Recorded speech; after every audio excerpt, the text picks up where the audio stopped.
प्रिय छात्र छात्राओं, कल के वीडियो में आपने पढ़ा था कि हताश और निराश मनुष्य श्रद्धा कहती है कि हे तपस्वी, आप इतने थके हुए, निराश और हताश क्यों हो? आपके अंदर इतनी तीव्रता से वेदना क्यों उमड़ रही है? अरे, मुझे लगता है आप जीवन से हताश हो चुके हो, जबकि आप संपूर्ण प्रसुप्त से भरपूर हो। मुझे अपने क्षोभ और चिंताओं के बारे में बताओ। आगे आज देखेंगे। आगे श्रद्धा कहती है, दुख की पिछली रजनी बीच विकसता सुख का नवल प्रभात, एक पर्दा या झीना नील छिपा है जिसमें सुख का गात। श्रद्धा मनुष्य कहती है, दुख की पिछली काली रात्र के बीच सुख का नवीन प्रभात विकसित होता है।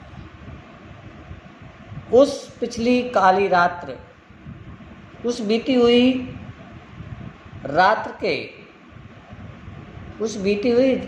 रात्र के नीले और झीने मीन्स होता महीन धुंधकले के समान दुख की अनुभूत सुख के बीच पर्दा बनी हुई है। पल्ले पड़ गई बात। बहुत थोड़ी सी लाइन इसमें समझ में दिक्कत आएगी। दुख की जो पिछली काली रात्र के बीच नवीन सुख का प्रभात विकसित होता है। उस बीती हुई रात्र के नीले और झीने, पर्दा से तात्पर्य धुंधकला कह दिया या पर्दा कह दिया, धुंधकले के समान दुख की जो अनुभूत है वो सुख के बीच पर्दा बनी हुई है। अर्थात दुख के बाद ही सुख प्राप्त होता है, क्योंकि जो दुख होता है धीरे धीरे समाप्त होता है। जब अंतिम क्षण आते हैं तो एक पर्दे के रूप में हल्की सी दुख धीरे समाप्त हो जाता है और सुख की प्राप्ति हो जाती है। यहाँ रात्र की बात कही गई, इसे आप थोड़ा समझ लें। रात्र के द्वारा कैसे समझाया है?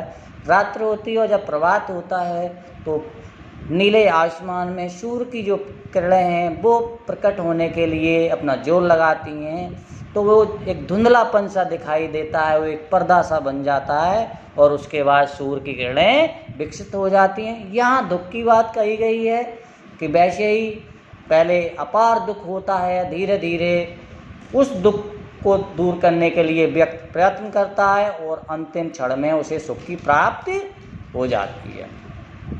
आगे श्रद्धा मनुष्य कहती है, जिसे तुम समझते हो अभिशाप, जगत की ज्वालाओं का मूल, इसका वह रहस्य वरदान, कभी मत इसको जाओ भूल।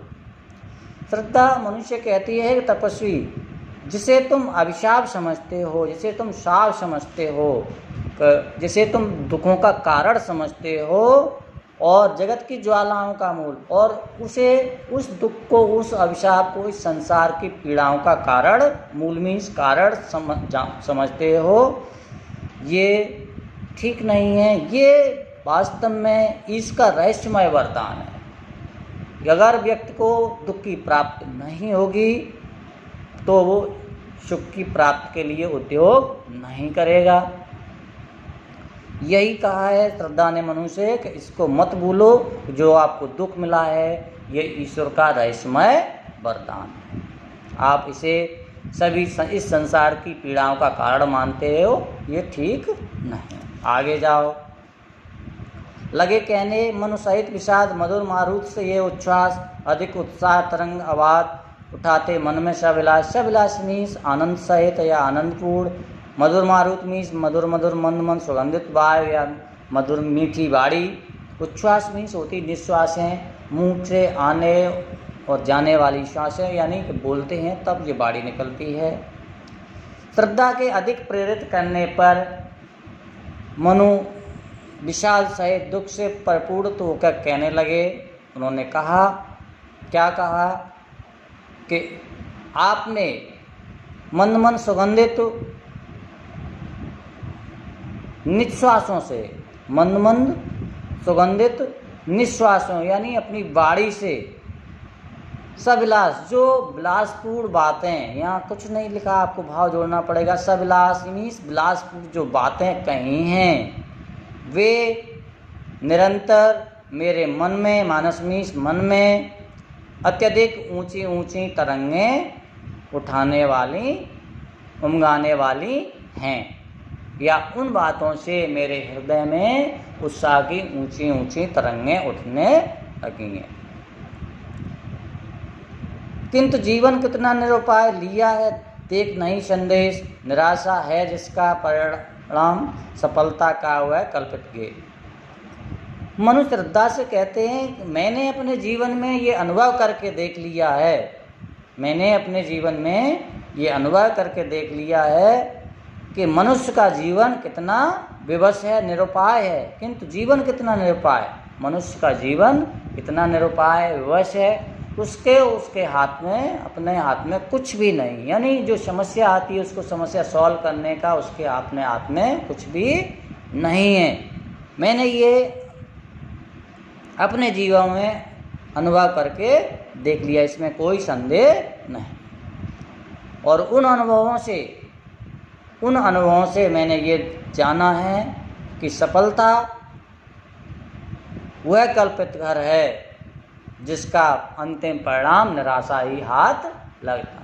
कहने का तात्पर्य व्यक्ति अपने जीवन में नित्य नवीन सफलताओं की कल्पना करता रहता है और अंतिम समय में उसे निराशा ही हाथ लगती है। मैं दूसरी रूप से आपको कह दूं कि जो व्यक्ति होता है सफलता के लिए प्रयत्नरत रहता है सारे जीवन, एक सफलता प्राप्त हो गई, दूसरी सफलता प्राप्त करने की इच्छा जागृत करता है, दूसरी प्राप्त हो गई, तीसरी के लिए जिज्ञासा करता है, और अंतिम जीवन के क्षणों तक वो नई कल्पनाएं करता रहता है, लेकिन अंत में उसे निराशा ही हाथ लगती है। क्योंकि व्यक्ति का जो जीवन है असंभावी है, उसके अपने हाथ में नहीं है, और मृत्यु जो है अनिश्चित है, और मृत्यु का कोई स्वयं अपने आप वर्ण नहीं करना चाहता। कहीं नहीं तो अंतिम क्षणों में तो उसे निराशा लगेगी कि मैं अपने ये कार्य नहीं कर सका, जाने से पहले मैं बेटे की शादी नहीं कर सका, बेटी की शादी नहीं कर सका। ये मैं अपने भाव से बोल देता हूँ, आप थोड़ा सा ध्यान से इसको पढ़ के देखेंगे। मैंने अंडरलाइन की है, इन अंडरलाइनों को बड़े ही ध्यान से आपको लिखना थोड़ा कठिन है, कोई बात नहीं। ठीक, आज इतना ही, कल आगे।